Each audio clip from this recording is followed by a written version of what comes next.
ከ12 ሀገራት የተውጣጡ ምሁራን የተሳተፉበትና በወራቤ ዩኒቨርሲቲ አዘጋጅነት የተካሄደው የምርምር ኮንፈረንስ የማጠቃለያ መርሃ ግብር በመካሄድ ላይ ይገኛል።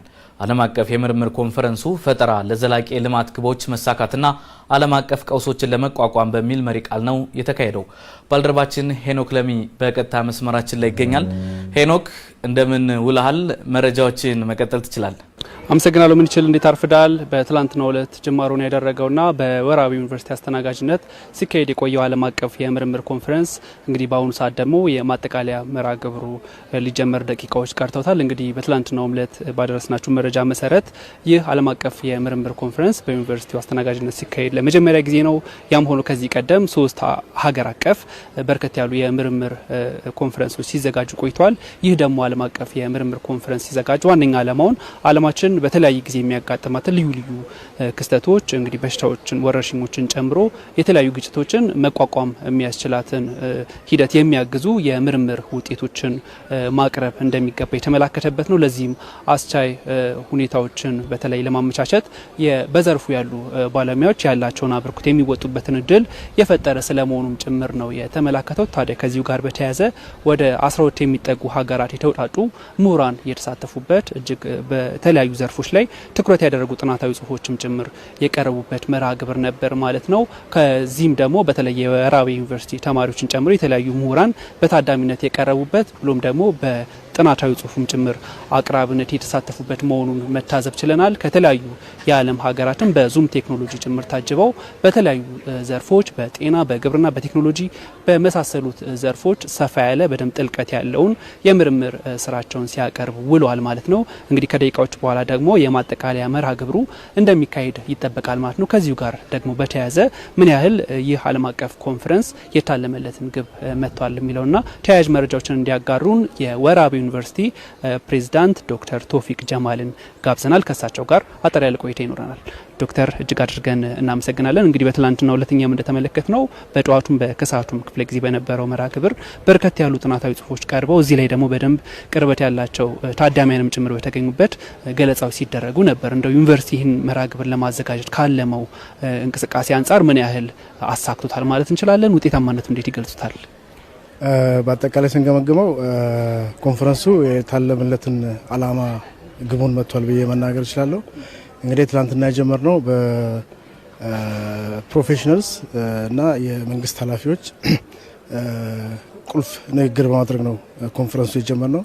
የከፍተኛ ትምህርት ሚኒስትር ዴኤታው በትምህርት ሚኒስቴር ውስጥ ክቡር አቶ ኮራ ጡሽኔ ናቸው ቁልፍ ንግግር ያደረጉልን። ከዛ በኋላ ከጅማ የመጡ ከያንግና ዩኒቨርሲቲ ከዛ ኦንላይን በመሆን ፕሮፌሰሮች ስለ ሪሰርች ገለጻዎች አድርገውልን ነበር። እሱም ውጤታማ ነበር።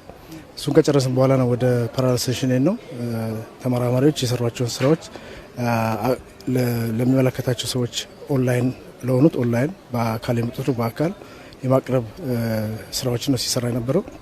በዚህም ውጤታማ ነበር ማለት እችላለሁ። እንደ አጠቃላይ ይሄ ኮንፈረንስ ብዙ ያስተማረን ነገር አለ። ለምሳሌ ዓለም ላይ ሪሰርች እንዴት እንደሚሰራ፣ ምክንያቱም ሪሰርች የተለያየ ሜቶዶሎጂ ስላለው ማለት ነው። ሰዎች ዓለም ላይ ያሉ ሰዎች እንዴት ፕሮብሌሞችን ሶልቭ እንደሚያደርጉ፣ እንዴት አድሬስ እንደሚያደርጉ ልምድ የወሰንበት የተማርንበት ብዙ እውቀት ያገኘንበት ኮንፈረንስ ነው ብዬ አስባለሁ። እኛም ያለንበትን ደረጃ ለዓለም ያሳየንበት መድረክ ስለሆነ እጅግ ውጤታማና ሰክሰስፉል ነው ብዬ መናገር እችላለሁ። መልካም። እንግዲህ ከዚህ ደግሞ የተገኘውን ግብዓት ለቀጣይ እርምጃዎች ከመጠቀም አንጻር እንደ ዩኒቨርሲቲው በቀጣይ ያሰበውን ነገር ካለ? በነገራችን ላይ ይሄ ኮንፈረንስ ብዙ እንድናስብ ነው ያደረገ። ለምሳሌ ደረጃውን የጠበቀ ጆርናል ሊኖረን ይገባል የሚል እሳቤ ፈጥሮብናል። አሁን የተገኙ ውጤቶችን የተሰጡ ግብዓቶችን አካተን ደግሞ ደረጃውን የጠበቀ ፕሮሲዲንግ እናሳትማለን ብለን ተስፋ እናደርጋለን። ይሄ ፕሮሲዲንግ ለሚያነበው ሰው ጠቀሜታ ስላለው ማለት ነውና ከዚህ በኋላ ኢትዮጵያ ውስጥ ሀገራችን ውስጥ መሆን ያለበት ሪሰርች ተጽፎ ሼልፍ ላይ የሚቀመጥ ሳይሆን ሪሰርች ተጽፎ ወይ ሪሰርች ተሰርቶ በትክክል የማህበረሰቡን ችግር አድሬስ የሚያደርግ ሶልቭ የሚያደርግ መሆን አለበት ብለን ስላሰብን ለዛ የሚመጥን ፕሮሲዲንግ እናዘጋጃለን። በአጠቃላይ ለሚቀጥለው ዓመት ደግሞ ከዚህ የተሻለ ኮንፈረንስ እናዘጋጃለን ብዬ አስባለሁ። ያ ኮንፈረንስ በእርግጠኝነት በየጊዜው ለውጥ ያመጣል፣ እያመጣም ስለሆነ ማለት ነውና ጠንክረን እንሰራለን ብዬ አስባለሁ። ክብር ይስጥልን እናመሰግናለን ዶክተር ቶፊቅ ጀማል። ክቡራን ተመልካቾች እንደተከታተልነው ዩኒቨርሲቲው ያዘጋጀው ይህ የመጀመሪያው ዓለም አቀፍ የምርምር ኮንፈረንስ እንግዲህ ከደቂቃዎች በኋላ የማጠቃለያ መርሃ ግብሩ እንደሚቀጥል ይጠበቃል ማለት ነው። እንግዲህ እንደሚታወቀው ሀገራችን ኢትዮጵያ ከአህጉራዊ ጉባኤዎችም ተሻግራ በርከት ያሉ ዓለም አቀፍ ጉባኤዎችን ኮንፈረንሶችን የማዘጋጀት ልምዱ እያደገ መጥቷል። በዚህ ደረጃ ደግሞ የሀገራችን ከፍተኛ የትምህርት ተቋማትም እዚያውን የምንገኝበት የወራቤ ዩኒቨርሲቲን ጨምሮ ዓለም አቀፍ ትልልቅ ጉባኤዎችን ኮንፈረንሶችን የማስተናገድ ልምምዱ እያደገ መጥቷል። በዚህ ረገድም ይበልጥ ያለው ልምምድ በማሳደግ ሀገር ዘርፈ ብዙ ተጠቃሚነቷን ለማሳደግ ስራዎች እንደሚቀጥሉ ነው የተመላከተው። ቀደም ሲል እንደነገርናችሁ ደግሞ ወደ 200 የሚደርሱ ጥናታዊ ጽሁፎች የተዘጋጁበት ያም ሆኖ ግን በተለያዩ ዘርፎች ተመርጠው ወደ 43 የሚሆኑ ጽሁፎች ላይ ትኩረት ያደረጉ በሳይንስ፣ በቴክኖሎጂ፣ በቱሪዝም፣ በጤና፣ በግብርናን ጨምሮ በተለያዩ ዘርፎች ትኩረታቸውን ያደረጉ እንደ ሀገርም በተለይ የዘላቂ የልማት ግቦችን ለማሳካት ወሳኝ ናቸው ተብሎ የታመነባቸው ላይ የሚያተኩሩ የምርምር ውጤቶች የቀረቡበት ነበር።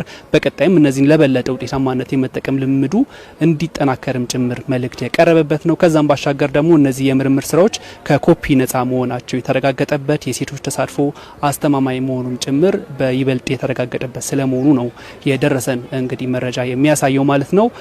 ምን ይችል እንግዲህ ለአሁኑ የያዝኩት መረጃ ይህን ይመስላል። ወደ አንተ እንመለስ። ሄኖክ ለሚ ለመረጃ አመሰግናለሁ። ባለበት መልካም ጊዜ ይሁንልህ።